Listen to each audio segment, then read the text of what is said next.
Good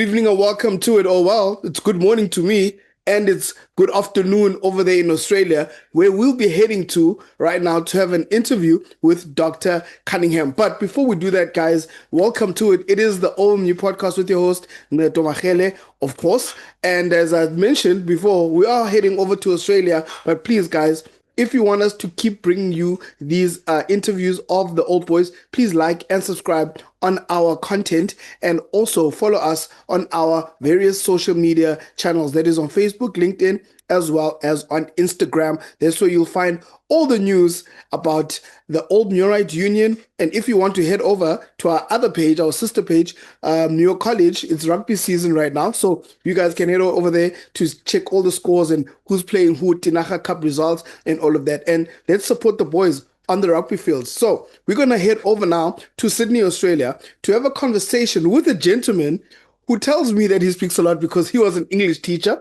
He matriculated in 1977. He spent 2 years undertaking national service in the army, 5 years in university before teaching at the Old Grey. I need to ask a few questions about that, Dr. Cunningham. Yes, you do. And then 11 years, he migrated. He taught at grade for 11 years, and then he migrated to Sydney in Australia, where he taught at Barker College for 27 years. So this is a gentleman. He actually also sent me an abstract of some of the stuff that he's done, but I'm not going to introduce him with that. I'll ask him questions about all these years that he has been an educator as well as just a proud Old Muirite. So, Dr. Cunningham, how are you this morning? And for you, how are you this afternoon? I'm very well, and I send greetings to anybody who cares to watch our podcast, and particularly to all the old Muirites out there who hopefully are proud of their old school as much as I am.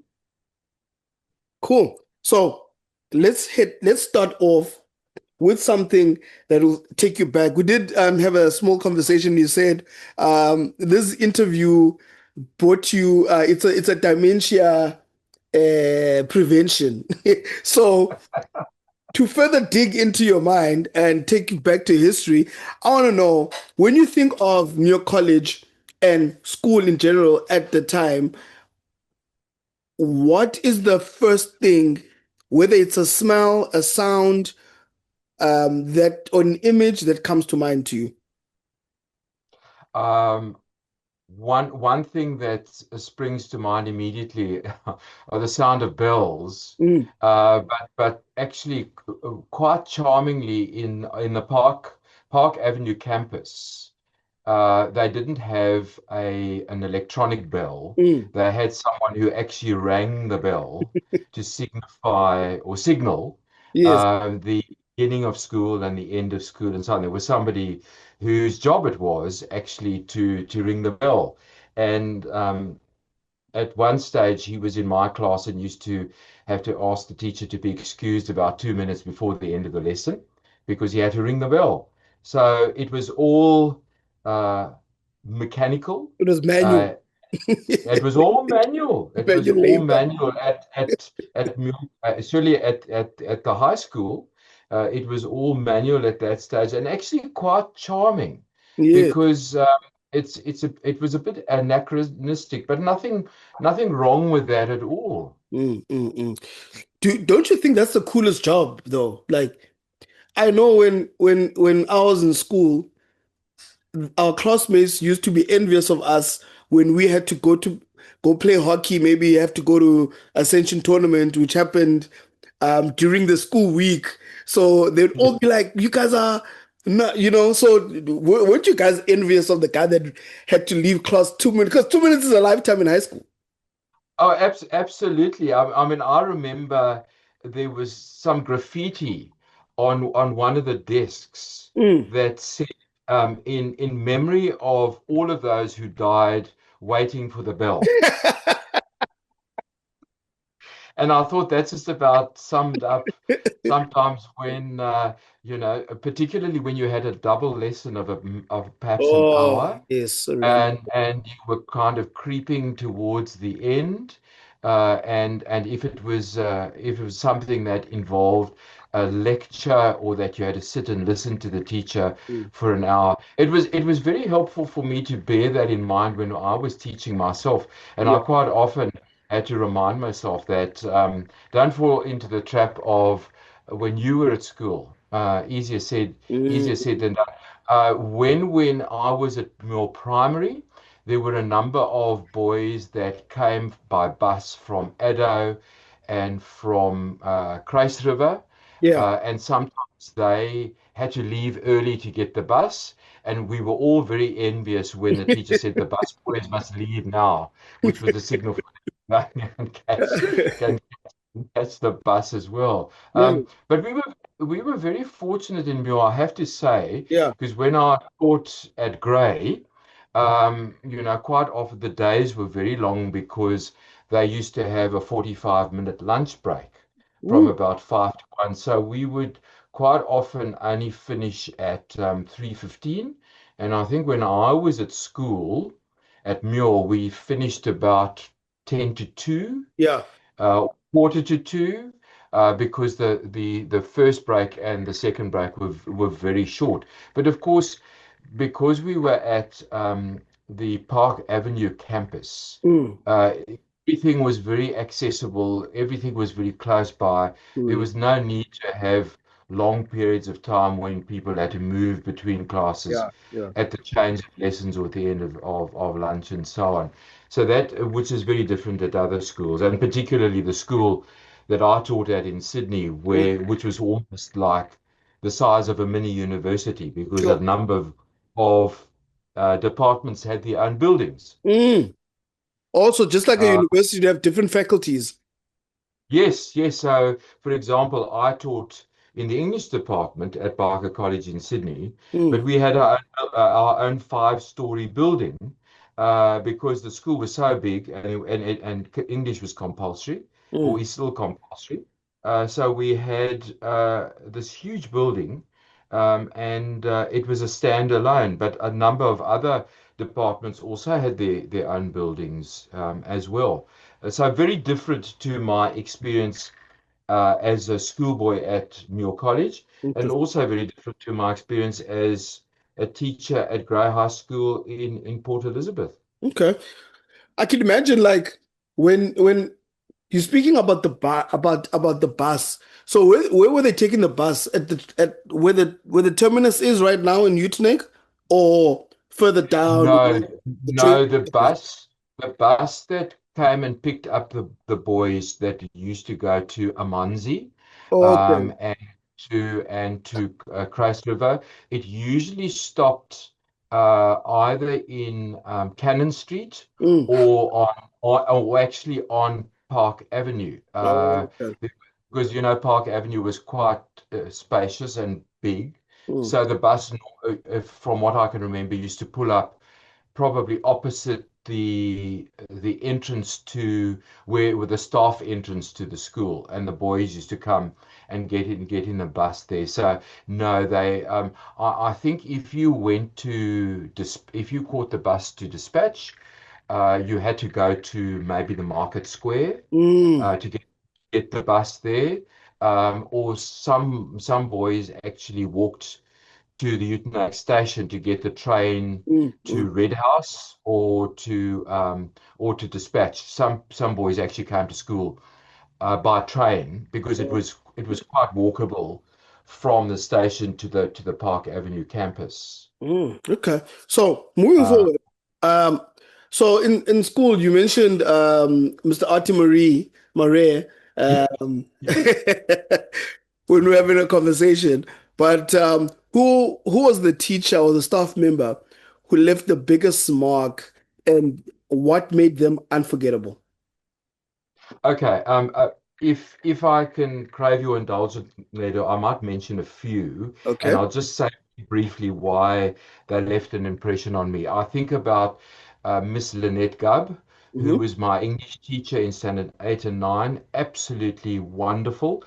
Jonathan Osher, who was my matric English teacher, who produced the most amazing resources, notes on poetry and the novels, really prepared us well for our matric English.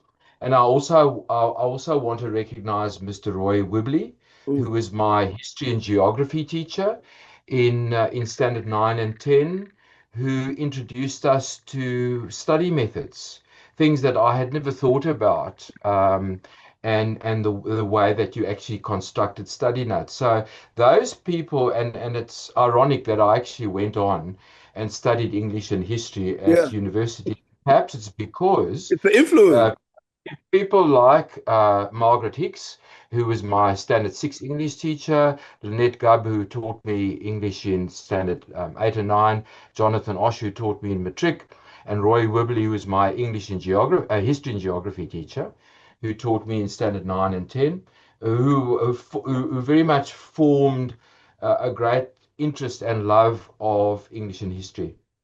Nice. So now, life on campus, I'm sure was different back in the late 70s, mid 70s.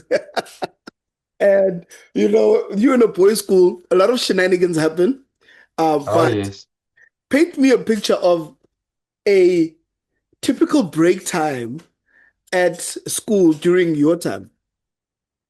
Well, I'm referring now, of course, to the Park Avenue campus. Yes. I think about and what strikes me about Muir was the tremendous responsibility that was actually placed on the boys, Yes. um, which is really wonderful considering the kind of nanny state that students sometimes are now Mm, subjected to. But that's also because of duty of care and things have moved on in terms of student responsibility and so on. But just to come back to your question about what do I remember boys running the tuck shop. They yep. were given responsibility of telling, I think, the school secretary when stock was low and stock had to be ordered for the tuck shop. They managed all the finances in the tuck shop. We had boys who were monitors in the library who assisted because, of course, in those days, there wasn't a school librarian. The school was too Mm, small. So usually, perhaps one of the English teachers or one of the history teachers was in charge of the library and depended muchly on the input of uh, school or pupil monitors who helped in the library. I've already spoken about a boy who was assigned to to ring the bell. mm. uh, my own experience was that from the second week in my standard 6 year, I became the school pianist, and I played the piano for everything until I left in matric. I played for all school assemblies, I played for Founders Days, I played for Remembrance Days, the special services, and I played for all the speech nights. Now, I don't know, I presume the speech nights or prize givings are now held in the school hall. Yeah. But when I was at school, of course, the school hall on at the Park Avenue campus was too small, and it didn't have a proper stage as such. Mm, It was too small to accommodate a big function like a speech night. So that was held in those days at the Utenay Town Hall. mm, Uh, and uh, and of course, I used to there was always an opportunity there for the school and parents and visitors to sing the school song at mm, the start of the prize giving, and at the end they always ended with the national anthem. So my enduring memories of an average school day at Muir was that there was a lot of student pupil involvement and mm, a mm, lot of responsibility put on students to help and support the staff and the headmaster in running the school.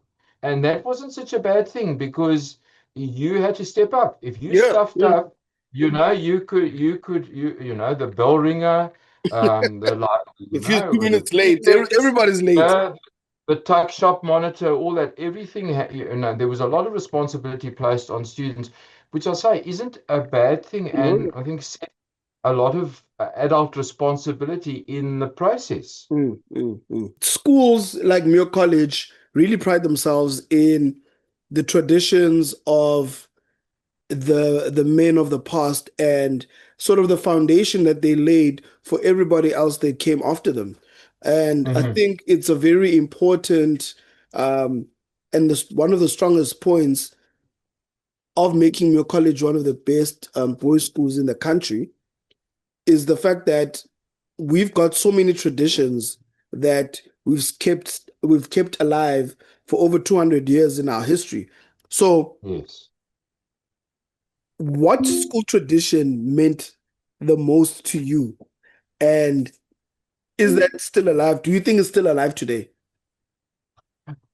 Well, something that springs to mind immediately is, I think, the tradition of chivalry. Yes. And I don't just mean that as kind of good manners.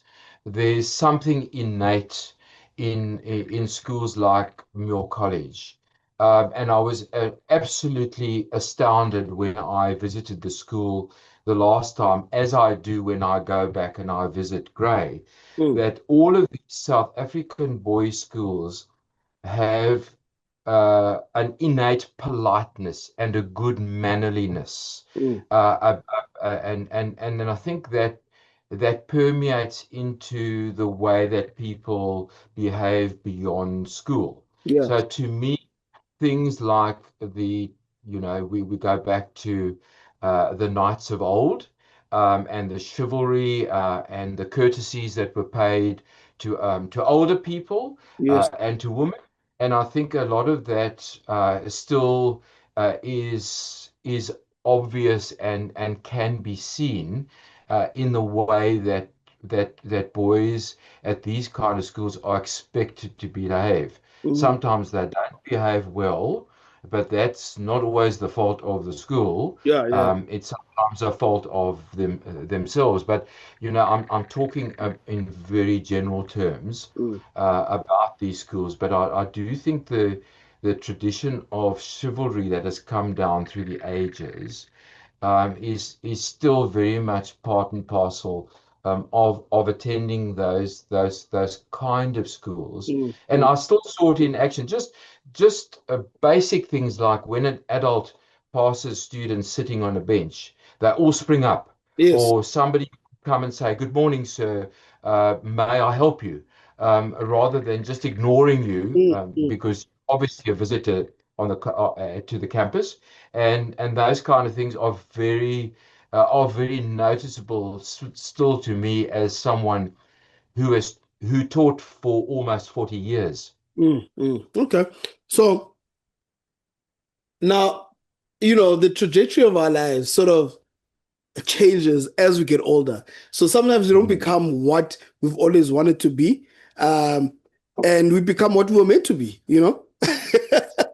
But life is an interesting thing where you what you, how you sort of shape your mind to do things is essentially what you become at the end of it. And for instance, you later on became an educator, but Yes. I want to look back at your path since you left Muir College with all the things that you've done. So, what sort of path did you follow? Did you always want to be an educator? Yes, I always, interestingly enough, that it was in sub A. We had the most wonderful teacher, Mrs. I think her name was Mrs. Rena Jennings. Mm, Her husband was Noel Jennings, who mm, was the headmaster of Muir Primary at that stage. I think one of the junior school houses is named after him, Jennings House, at Muir Junior. Now, I never got to experience Mr. Jennings's leadership because they moved on to a school in Cape Town. But Mrs. Jennings was my sub-A teacher Mm. at College Hill, and I thought she was absolutely wonderful. And she kind of was the initial role model that made me think I'd really like to teach. I'd always been interested in music. I played the piano. Um, Friends of my parents suggested that I have piano lessons, and so that began. And of course, then when I got to the high school, I played the piano. I was very much um, uh, not in the spotlight, but people noticed me because I was always on display Yeah, you're playing always on the the stage. piano. Playing the piano. So it was, well, at the school, the piano was put on the floor. I was never put on the stage, Oh, okay. but yes, but it was noticeable, Mm. particularly speech nights when we were at the town hall because the piano was very much on display. So a number of people said to my parents, "Oh, of course, Greg's going to go on and study music." And my parents were a little hesitant, and Dad said to me, "Do you really want to teach music? Do you want to, struggle with students who are not talented or who don't practice? Perhaps you should think of something else." And which was probably good advice Yeah. because I then thought about I was good at English. I enjoyed English. I enjoyed history. So I went on and did an arts degree in English and history.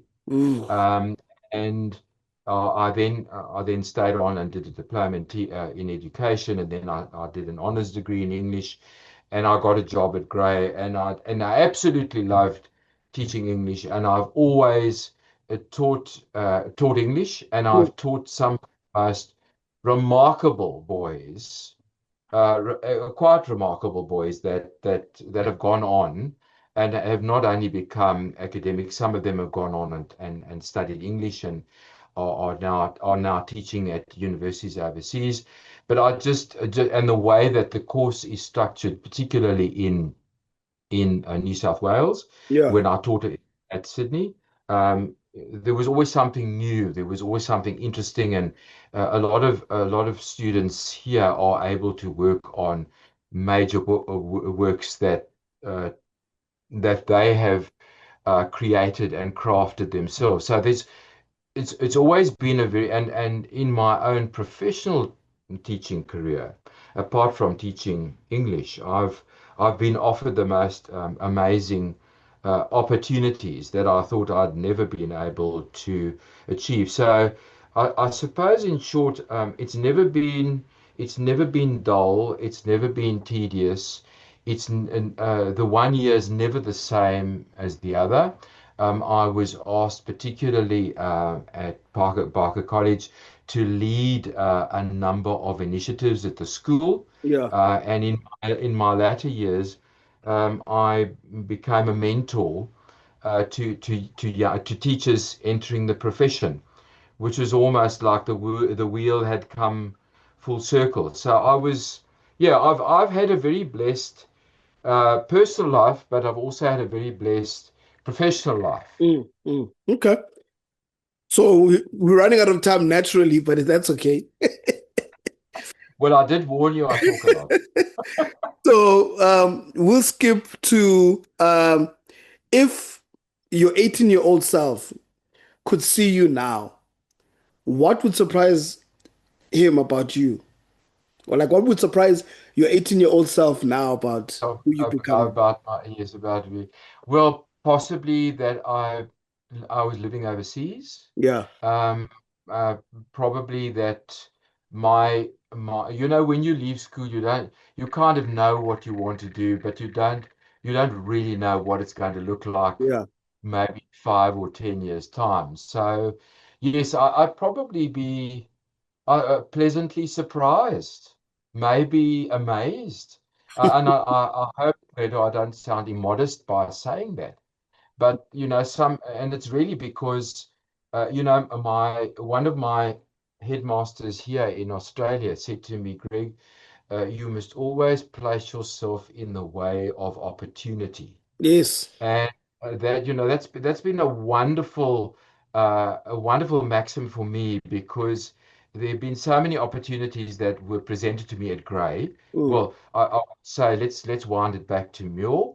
There were all sorts of things that happened at Muir that set me up for what happened immediately after mm, school, yes. and that then with teaching at Grey, there were all sorts of things that happened there that enabled me to to put those things into practice when I came to Australia. So yeah, I'd probably be the Australian word is gobsmacked. I'm absolutely amazed at how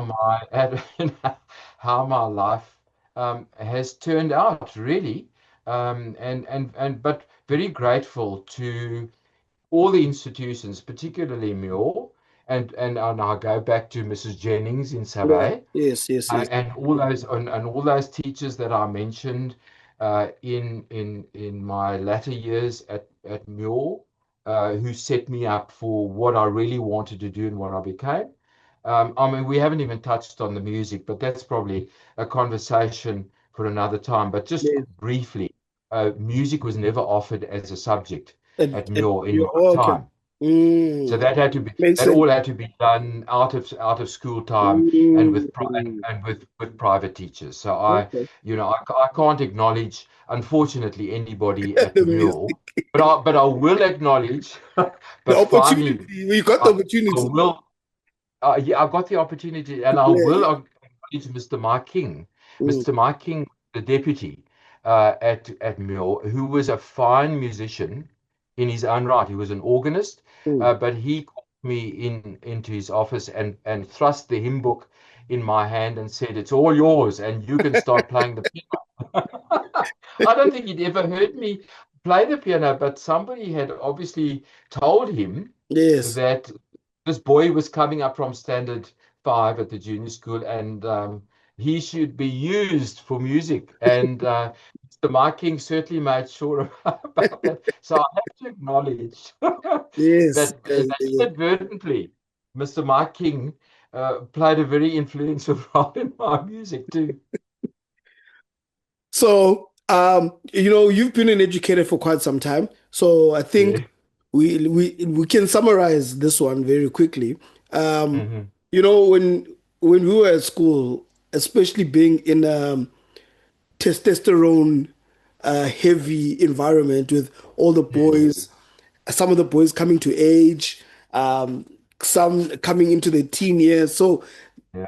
there is obviously that pushiness and the challenges that come along. But I'm sure now masculinity has changed under the new or according to the new generation.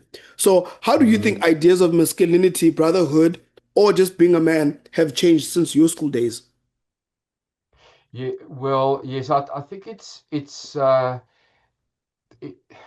to a certain extent, it has, and I don't mean this in a negative Yeah, or way criticizing it, but masculinity now has become uh, a little more gentle, a yeah, little more kinder, and boys schools are still boys schools, yes. and there's still a lot of, testosterone moving around the school. We won't escape that, but I'd like to think that boys these days are a bit more mindful Mm, of their responsibilities of being males and what it takes to be and to respond to women. mm, Um, to me, the big thing is kindness and gentleness, yeah. and and mindfulness of other people and mindfulness that women are different to men and women need to be treated uh, with kindness Mm, and as we would expect, we the way that we treat other men as well. But we just I think there's the spotlight has fallen more on just being aware yeah, of the way that, it doesn't always work out that well. It's sometimes very sad, and we just look at the media and and yeah, and yeah, yeah, and yeah. what. it doesn't always work, but mm, mm, there is a heightened sense mm. of the way that we respond to one another and the way that we treat one another, be it men or be it women. Anyway, that's my sense of it, Yeah. Ncedo. Okay.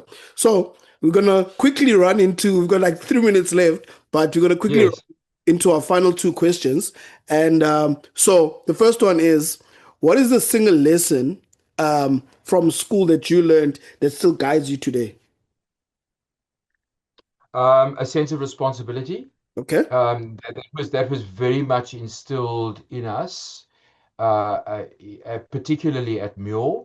I've spoken about Ati Marie, who is my headmaster Yeah. until 8, and I also want to acknowledge Mr. Paul Ellis, who was my headmaster in Standard 9 and 10, a very different man, Mm, but a man who brought another brand of chivalry to Muir, a more quieter, a mm. more gentle, more thoughtful way of being a man, but also shaped us in a different way. And I need to acknowledge Mr. Ellis as well. Okay. So last question. So imagine 200 years from now. I mean, the school has been around for over 200 years now, which you are very proud of. And anyone that tells you that it's another school in Cape Town, they must go read the history books. But imagine the school in 200 years from now. What do you hope still remains? I hope the students haven't all been replaced by AI or some or,